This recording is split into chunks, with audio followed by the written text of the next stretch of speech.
Lumikat. Sige po, tayo po yung manalangin. Ama namin Diyos, na banal at makapagliyan sa lahat, Panginoon, kami po yung tumudulog sa iyong harapan, Panginoon. Kami din po yung nagpapasalamat sa katagumpayan po ng aming Sunday service, Panginoon, na wala pong ibang kaaway, Panginoon, na nakapasok po rito, Panginoon. Kayo po sa taong ginamit mo sa pastor namin, Panginoon. Kayo po yung bahala sa kanyang buhay, Panginoon. Nagabayan niyo po siya, Panginoon. Bigyan niyo po siya ng mahabang journey, Panginoon, na ma-deliver niya po, Panginoon, ang iyong mga salita, Panginoon. Kaya Panginoon, samahan niyo po kami sa aming pag-uwi, Panginoon, simula sa ginabay niyo po yung papunta rito, gabay niyo po kami sa aming pag-uwi, Panginoon. In the mighty name of Jesus, for our Lord. Amen.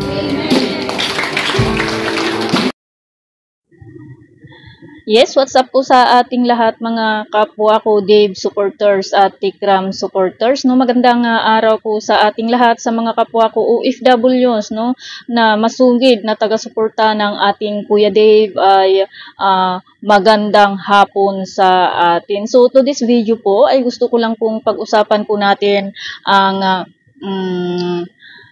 paglilid ng ating Kuya Dave ng prayers, no, sa church po nila, no.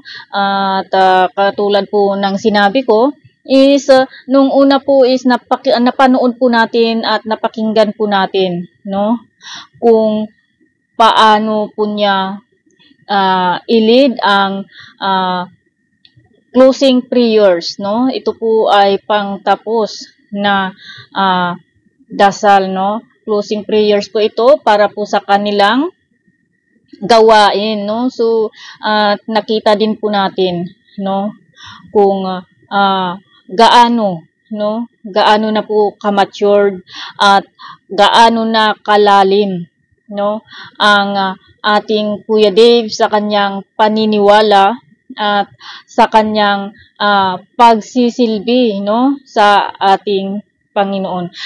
I remember nung ako po ay nasa ganyang edad din po, no, kasi nag-umpisa din po ako sa ganyang gawain since high school. First year high school pa po ako noon, no.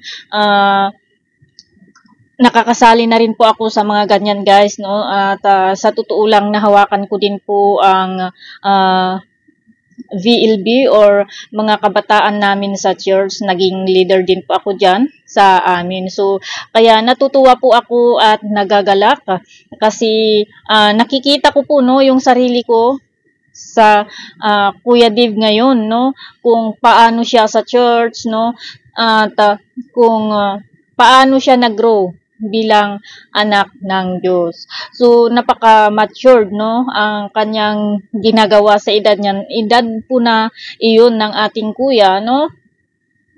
Kung titignan po natin, guys, is ang paglilid niya po ng prayers, hindi po niya nakakalimutan, no, ang magpasalamat. Hindi po niya nakakalimutan ang pasalamatan ang ating Diyos dahil sa katagumpayan po ng kanilang gawain, no, sa oras na yon. At hindi rin po niya nakalimutan, no, na ipagdasal ang pastor, no, na siya isa sa pinakaimportante, no, na bahagi ng isang church family dahil po siya po ang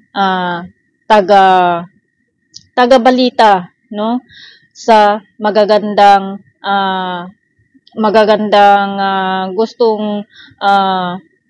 magagandang aral, no, na galing sa ating Diyos, di ba?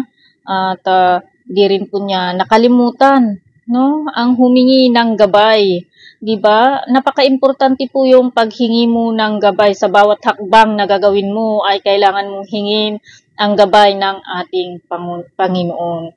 So, at the same time, guys, no, hindi mo ini-expect, ako mismo, no, hindi ko ini-expect na magagamit ang ating Kuya Dave, no, sa mga prayers, no, sa school man or sa church, no. Hindi ko po ini-expect yan na, opo, yes, nakikita po natin sa live, no, sa kainan, no, na naglilid po sila ng prayers. Pero iba rin po kasi, no, iba rin po kasi yung intensity, yung intense pag nasa loob ka talaga ng bahay, no, ng ating Diyos, di ba? And ayan po ay random lang po yan, ha. no? Ang paglilid ng prayers talaga, hindi mo pwedeng wag ako kasi hindi ako prepared. Kasi ang prayers naman talaga kasi is yan po talaga is yung galing sa puso at isipan mo. Hindi po yung gagawa ka ng prayers ngayon at i-memorize mo or babasahin mo, no? Ang prayers talaga is nakahanda ka man o hindi, kailangang lumaban sa battle na iyan, no? Kailangang sabi ko nga, wala pong paghahanda, no? Kung ikaw ang tinawag, no? Kailangan gawin mo kasi panalangin po 'yan. Ang panalangin hindi lang po paghingi ng tulong, no? Hindi lang po pasasalamat sa ating Diyos, no? Hindi lang po paghingi ng kapatawaran sa ating Diyos, no?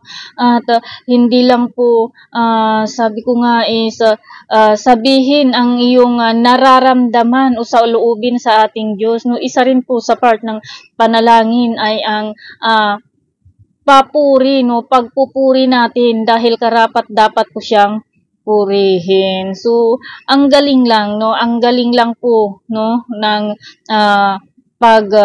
pag-grow ng ating Kuya Dave, no? Sa loob ng church, no? Sa bahay po nila, no? Sa pamilya po nila is nakikita na po natin, no? Kung paano siya kumilos, paano siya gumalaw, kumilos at gumalaw. Gising parehas po yun, no? Kung paano siya na ini-educate ng tatay niya at ni Tito John, nanay niya, or kung paano po siya minold, no? Na naging ganyan po siyang binata ngayon. Pero iba pa rin po pala ang pakiramdam, no? Pag nakikita po natin na nagagamit na po siya, no? Sa ganyang mga gawain. So, napakasarap sa feeling. Sabi ko nga na ang dati isang batang kargador, ang dati isang gusgusin lang na nakikita natin na talaga namang puspusan ang pagtatrabaho para lang po may magagamit siya na pambili ng pagkain, pambili ng mga damit, tsinelas, no? Para mabuhay po siya ng walang inaapakan, no? Ayan ang ating Kuya Dave, no? Yung mga karanasan niya noon, siguro sabi ko nga yung mga pinagdaanan niya dati is doon po siya humuhugot ng inspirasyon, no? Para sa ganun is tayong mga nagmamahal din sa kanya ay makita natin kung paano nabago ang buhay niya nang dahil po sa tulong natin, tulong ng kanyang magulang, di ba? Ayan ang ating Kuya Dave, no? Hindi po tayo nagkamali ng sinuportahan. So, tignan din po natin dito sa next, no? Ito yung latest, no? Ito yung pinakahuli na upload ni Murphy, no? Panoorin po natin. Saglit lang po. At Panginoon, kami dumudulog sa iyong harapan. Kami po'y nagpapasalamat sa maghapon, Panginoon, ng pag-abay niyo po sa amin, Panginoon. Pwede po, Panginoon, sa aming gagawin, Panginoon, na video service, Panginoon, kayo po yung manguna, Panginoon, na wala po ibang kaaway, Panginoon, na makapasok dito, Panginoon. Pwede po, Panginoon, sa tao na gamitin mo, Panginoon, para yung salita, Panginoon. Kayo po yung bahala sa kanya, Panginoon, magbigay po ng iba, yung katalino at kalakasan, Panginoon, na nagbumula sa iyo, Panginoon. Yun lang po ang aming sa mga sa iyo. Maraming Jesus. Amen.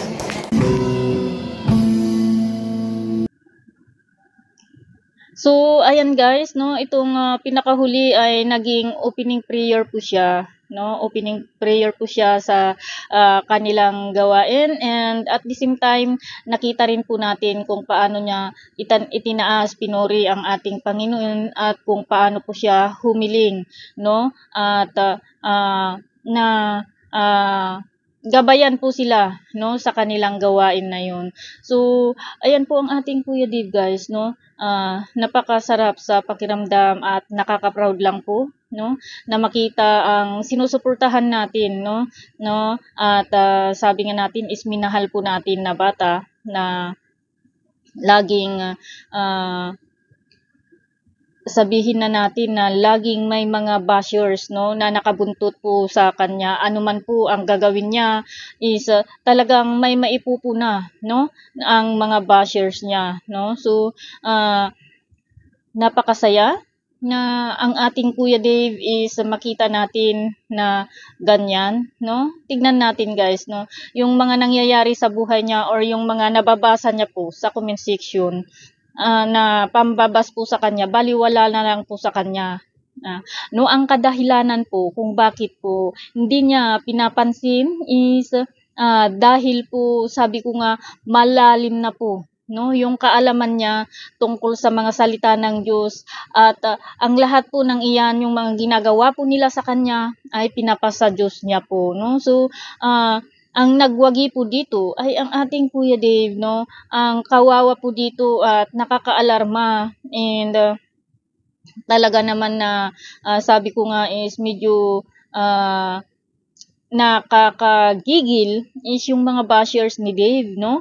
Na kahit magkasala na po sila, no?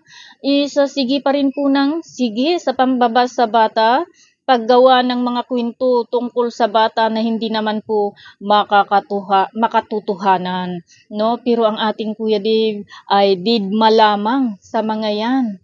Dahil nga po sabi ko is marami na po siyang at malalim na po ang kaalaman niya, no, patungkol sa ating Diyos. So panalong-panalo po dito ang ating Kuya Dave, di po ba guys, no? Kasi nga sabi ko is lahat ay hindi niya hinahayaan na masira, no, ang natapos na po niyang naumpisahan at kung saan po siya lumalakad ngayon, no, yung daan na pinaghirapan din po ni John, ni Tatay Ram, no, na ininstill po sa ating Kuya Dave na dito dadaan para sa ganon ay mas maaliwalas at mas madali ang paghatak niya sa daan patungo sa pagkamit niya ng kanyang tagumpay sa buhay, no? So, diretso lang ang ating Kuya Dave, hindi po niya tinitignan sa kabila at sa kanan niya at sa kaliwa, no? Kasi sabi ko nga pagka magpapadistract po tayo, no?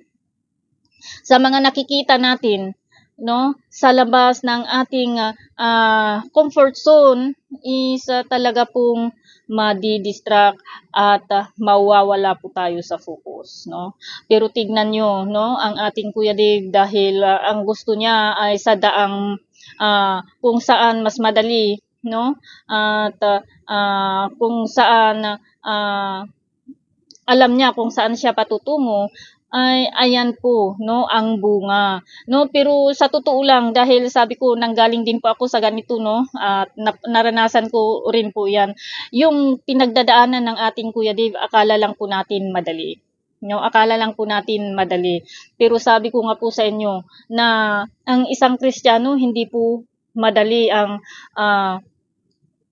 daan papunta sa gusto po nating patutunguhan.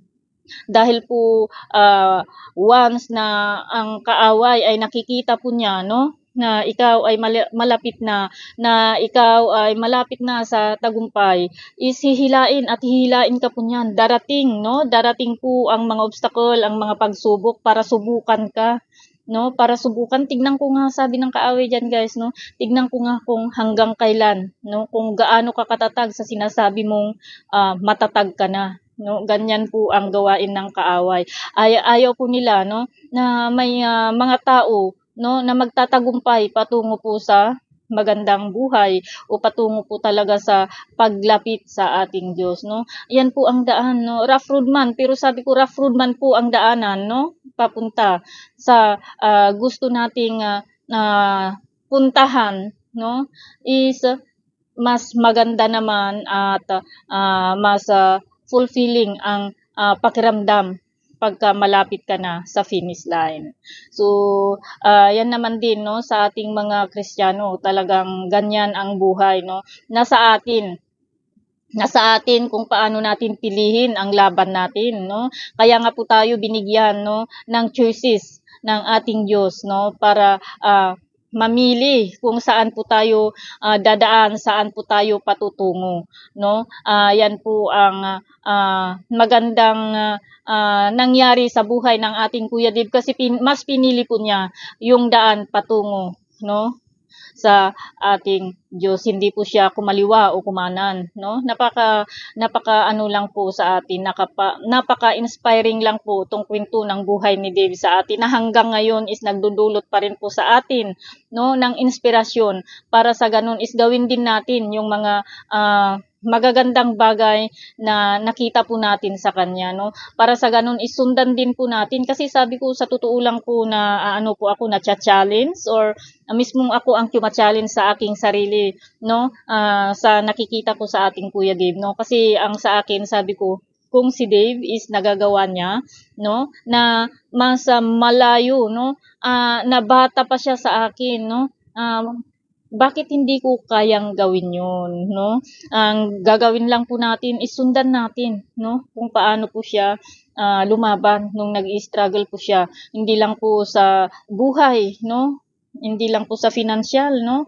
Kundi sa trabaho, kundi most especially guys dito po sa spiritual, no, aspect ng buhay po natin. Nakita po natin po kung paano na buo, no, ang tiwala ni Kuya Dave sa kanyang sarili at kung paano siya nagkaroon ng self-confidence para po sa ganun ay kaya nga ngayon nakikita na po natin siya, no, na playing guitar sa loob ng church, no, sa music, isa po siya sa members ng music ministry po nila and nakikita na rin po natin, no, na isa rin po siya sa nagagamit para po sa mga program po nila sa opening prayers, closing prayers, no, 'di ba?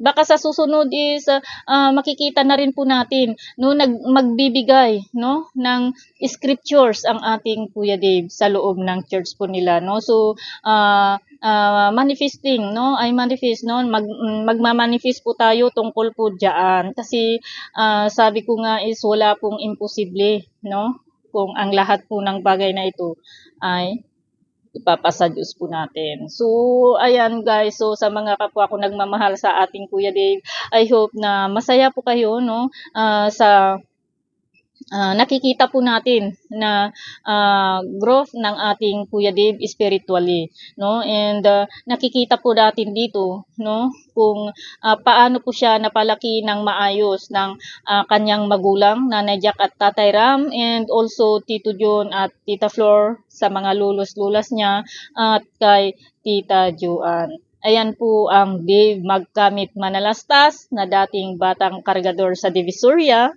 ay nagagamit na po siya sa loob ng kapilya or church para pupurihin, no, at magbigay papuri sa ating Diyos. Ayan.